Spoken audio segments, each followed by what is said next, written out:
নমস্কার। আশা করি দর্শক বন্ধু আপনারা সবাই সুস্থ আছেন, ভালো আছেন সপরিবারের সুমঙ্গল রয়েছেন। দর্শক বন্ধু তার সঙ্গে আমার ইউটিউব চ্যানেল আপনারা দেখছেন কেন বিভিন্ন ধরনের রাশি নিয়ে আপনাদের সামনে উপস্থিত হই। বেশ কিছু রাশি নিয়ে আপনাদের সামনে অনুষ্ঠান করা হয়েছে 2025 মার্চ মাস কেমন যাবে। এখন যে রাশিটা বলবো সেটা হচ্ছে সিংহ রাশি। সিংহ রাশির জাতক বা জাতিকা আপনাদের জীবন কেমন যাবে। সবার আগে জেনে নিন 29শে মার্চ থেকে আপনাদের জীবনে শনির ঢাইয়া প্রবেশ করবে। সিংহ রাশির জাতক বা জাতিকার ক্ষেত্রে আপনাদের জানিয়ে দেওয়া হলো 29শে মার্চ পর থেকেই ওই দিনের পর থেকেই আপনাদের রাশি গোচরে অবস্থায় শনির ঢাইয়া প্রবেশ করবে। ঢাইয়া 2.5 বছর আপনাদের জীবনে দৃষ্টি বিনিময় করবে। তাতে আপনাদের জীবন কেমন যাবে। সবার আগে 2025 বিভিন্ন দিক থেকে আপনাদের দেখা দিচ্ছে মার্চ মাস আর্থিক দিক থেকে যারা রয়েছেন কাজের জায়গায় বিভিন্ন সমস্যা, কাজের জায়গায় লেট হয়ে যাওয়া, কাজের আর্থিক দিক থেকে কোনো সমস্যা, মালিকের সঙ্গে কিংবা বসের সঙ্গে মতের বিপরীত হওয়া, এইসব জিনিসগুলো দেখা দিচ্ছে। যারা ব্যবসায় মনে করছেন নতুন কোনো ইনভেস্টমেন্ট করতে চাইছেন তারা কিন্তু আপনাদের ক্ষেত্রে শুভ। এই জায়গাটা কিন্তু আপনারা করতে পারেন, আর্থিক লস হওয়ার জায়গা নেই। কিন্তু আপনারা অনেক দিন ধরে কোনো জায়গায় কাজের জন্য চিন্তা ভাবনা করছেন, নতুন কোনো প্রমোশন কিংবা নতুন কোনো কাজের সুযোগ, তাহলে কিন্তু আপনারা এই সময়টাকে কাজে লাগাতে পারেন। বিভিন্ন দিক থেকে কিন্তু আপনাদের এই রাস্তাটা কিন্তু পরিষ্কার হওয়ার জায়গা দিচ্ছে।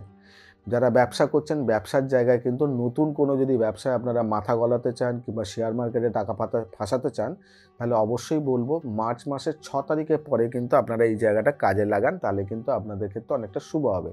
যাই করবেন 29শে মার্চের মধ্যে, তারপরে একটু ঠান্ডা হয়ে যাবেন, শান্ত হয়ে যাবেন, তারপরের প্ল্যানেটগুলো বুঝে তাহলে সেই অনুযায়ী আপনি এগোতে পারবেন। কেন 29 তারিখের পর থেকে আপনাদের ঢাইয়া যখনই প্রবেশ করে যাবে কিছু না কিছু আপনাদের জীবনে নাড়াচাড়া দেবে। তার আগে আপনারা করে নেবেন, তারপরটা একটু ব্যালেন্স করে চলবেন। এবারে বলবো হচ্ছে দাম্পত্য জীবন। সিংহ রাশির জাতক বা জাতিকা আপনাদের দাম্পত্য জীবন কেমন যাবে। সিংহ রাশির জাতক বা জাতিকা আপনাদের দাম্পত্য জীবনে একটু শারীরিক সমস্যা কিন্তু দেখা দিচ্ছে, বিশেষ করে পেটের কোনো সমস্যা, অ্যালার্জির কোনো সমস্যা ও বিভিন্ন দিক থেকে শরীরের কোনো রোগ জ্বালার কারণে আপনাদের দাম্পত্য জীবনে একটু মানসিক শান্তির থেকে কম পাওয়ার জায়গা, মেডিকেলে কোনো টাকা ব্যয় হয়ে যাওয়া কিংবা পরিবারের কোনো এই কারণে একটা কলহ সৃষ্টি হওয়ার জায়গা দেখা দিচ্ছে। সেখান থেকে আপনারা নিজেকে শরীর স্বাস্থ্য ও বিভিন্ন জায়গা সতর্ক থাকবেন। যারা প্রেম ভালোবাসার মধ্যে যুক্ত রয়েছেন সিংহ রাশির জাতক বা জাতিকা আপনাদের ক্ষেত্রে অনেকটা শুভ আছে। আপনাদের নতুন কোনো প্রেমের সুযোগ সুবিধা আপনাদের জীবনে আসতে চলেছে। আপনাদের প্রেমের মধ্যে অনেক দিন ধরে সমস্যা চলছিল, ঝগড়াঝাটি ঝামেলা, কোনোভাবে কোনো মতের মিল নেই। আপনারা বসে এই সময় আলোচনা করুন, তাহলে কিন্তু আপনাদের রাস্তাটা পরিষ্কার হয়ে যাওয়ার জায়গা দেখা দিচ্ছে। আপনাদের প্রেম রিলেশনটাকে মনে করছেন বিবাহিত জীবনে নিয়ে যেতে চাইছেন, তাহলে অবশ্যই 7 তারিখের পর, মার্চ মাসের 7 তারিখের পর পরিবারের কোনো সদস্যের সঙ্গে কথা বলতে পারেন, তাহলে অনেকটা রাস্তা কিন্তু আপনাদের পরিষ্কার হবে। তার ওভারঅল প্রেম লাইফটা কিন্তু আপনাদের ক্ষেত্রে অনেকটা শুভ। ছাত্রছাত্রীর ক্ষেত্রে কেমন যাবে। ছাত্রছাত্রীর ক্ষেত্রেও পড়াশোনার ক্ষেত্রেও অনেকটা সিংহ রাশির জাতক বা জাতিকা আপনাদের ক্ষেত্রে শুভ হতে চলেছে। বিভিন্ন দিক থেকে আপনাদের পড়াশোনার জায়গাটা শুভ। অনেক দিন ধরে আপনারা পড়াশোনা নিয়ে যেসব ঝামেলা, ঝুট ঝামেলা, অশান্তি ও কমপ্লেন আসছিল, সেই রাস্তাটা কিন্তু পরিষ্কার হওয়ার জায়গা দেখা দিচ্ছে। একটা জিনিস ছাত্রছাত্রীর ক্ষেত্রে বলে দেবো, আপনারা যখন পড়তে বসবেন অবশ্যই আপনাদের মুখটা পূর্ব দিকে রেখে বসবেন। আর আপনাদের পিঠটা, যেই পিঠটা থাকবে সেই পিঠটা যেন কোনো জানলার দিক অথবা দরজার দিকে যেন না থাকে। যেখানে আপনারা পড়তে বসবেন যেন কোনো ঘরের কিংবা কোনো মিডিল পজিশনে বসবেন না, একটা সাইড নিয়ে পড়তে বসবেন। তাহলে আপনাদের পড়াশোনার জায়গাটা মুখস্থ থাকবে। পড়াশোনার জায়গায় যেসব কমপ্লেনগুলো রয়েছে সেইগুলো অনেকটা রিকভারি হবে। হাতের লেখা ভালো হবে, বিভিন্ন দিক থেকে এই শুভগুলো হবে। আপনারা যখন পড়তে বসবেন, যে পেন্সিল বক্স আছে, পেন্সিল আছে, সেই একটা পেন্সিলকে আপনারা ছুলে নেবেন। নিবটাকে যেটা ছুলে নেওয়ার পরে পেন্সিল যে দানি, পেন বক্স যেটা, পেন দানি যেটাকে বলা হয়, ওইটাকে রাখবেন। নিবটা ওপর দিকে রাখবেন, যেটা যে লেখা হয় নিবটা ওপর দিকে রাখবেন। আপনি একটা পেন্সিল বক্স পেনদানিতে আপনি একটা পেন্সিল ওরমভাবে ছুলে তলার দিকে মুখ করে ওপর দিকে পিনটা ওরমভাবে রেখে দেবেন। চেষ্টা করবেন ওই পেন্সিলটা ব্যবহার না করা, ওটা সারা মাস ধরে ওখানেই থাকবে। ওটা অন্য পেন্সিল ব্যবহার করুন, ওটা যেন উঁচু, ওই পিনটা ওপর দিকে যেন থাকে। তাহলে কিন্তু পড়াশোনার জায়গা বিভিন্ন দিক থেকে সমস্যা সমাধানের রাস্তাগুলো পেয়ে যাবেন। উপায় তো জানতে হবে, তাই তো? সমস্যা রয়েছে, ভালো তো রয়েছে, খারাপও রয়েছে। তো ভালোটা তো আমি উপভোগ করব, খারাপটা তো আমিই উপভোগ করব, অন্য তো কেউ করবে না। তা খারাপটা থেকে বেরোনোর উপায় কী আছে? কি করলে আমার এখান থেকে সমাধানের রাস্তা হবে? অবশ্যই আপনাদেরকে বলে দেবো। তার আগে অবশ্যই বলবো চ্যানেলটাকে সাবস্ক্রাইব করবেন, বেল বাটনটাকে প্রেস করবেন। আপনার সিংহ রাশি নয়, হয়তো আপনার পরিবারের সিংহ রাশি আপনি শুনছেন, আপনার হয়তো অন্য রাশি, আপনি তাহলে নোটিফিকেশনের মাধ্যমে জানতে পেয়ে যাবেন যে আপনার রাশি নিয়ে অনুষ্ঠান এসেছে কি আসেনি। আর যদি কোনো রাশি বিষয়ে কথা বলার থাকে কিংবা কিছু জানার থাকে, অবশ্যই কমেন্টস বক্সে গিয়ে কমেন্টস করবেন, তার রিপ্লাই আপনি পেয়ে যাবেন। করবেন কি?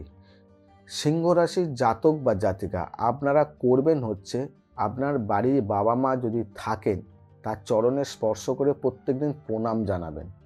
যদি না থাকে, গত হয়ে থাকে, তাহলে অবশ্যই তার ফটোতে আপনি তার চরণে স্পর্শ জানিয়ে আপনি প্রণাম জানাবেন। এই কাজটা আপনাকে করতেই হবে সিংহ রাশির জাতক বা জাতিকার ক্ষেত্রে।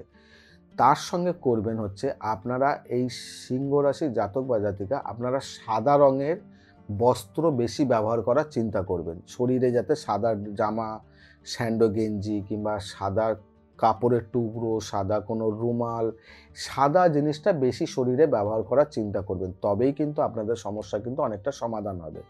তার সঙ্গে বাবা মাকে প্রণাম জানাবেন। এইটুকুনি কাজ করবেন। আর একটা কাজ করবেন, 3 খানা তুলসী পাতা নেবেন।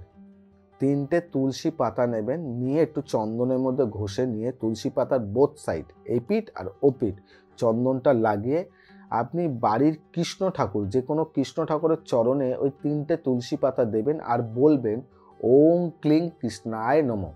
এই মন্ত্রটা 3 বারই একটা তুলসী পাতা দিয়ে কৃষ্ণর চরণে যখন দেবেন ওং ক্লিং কৃষ্ণায় নমঃ, আপনার নাম আর গোত্র আবার লাগালেন, আবার ওনার চরণে দিলেন ওং ক্লিং কৃষ্ণায় নমঃ দিলেন, আবার দিয়ে এটা করলেন, করে নিয়ে আপনি 3টে তুলসী পাতা কৃষ্ণ ঠাকুরের চরণে দিলেন আর 3 বার এই মন্ত্রটা পাঠ করলেন।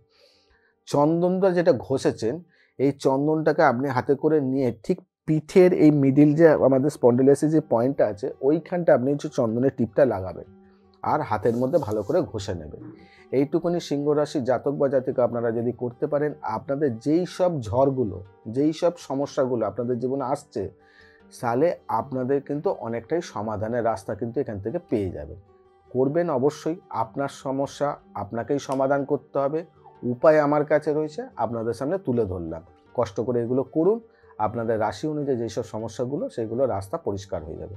আজকে এখানে বিদায় জানাই, তাই সবাইকে বলবো সুস্থ থাকবেন, সাবধানে থাকবেন, যেটা বারে বারে বলি, পজিটিভ চিন্তা করবেন, কোনো নেগেটিভ না, আর নিজেকে খুব আনন্দে রাখবেন।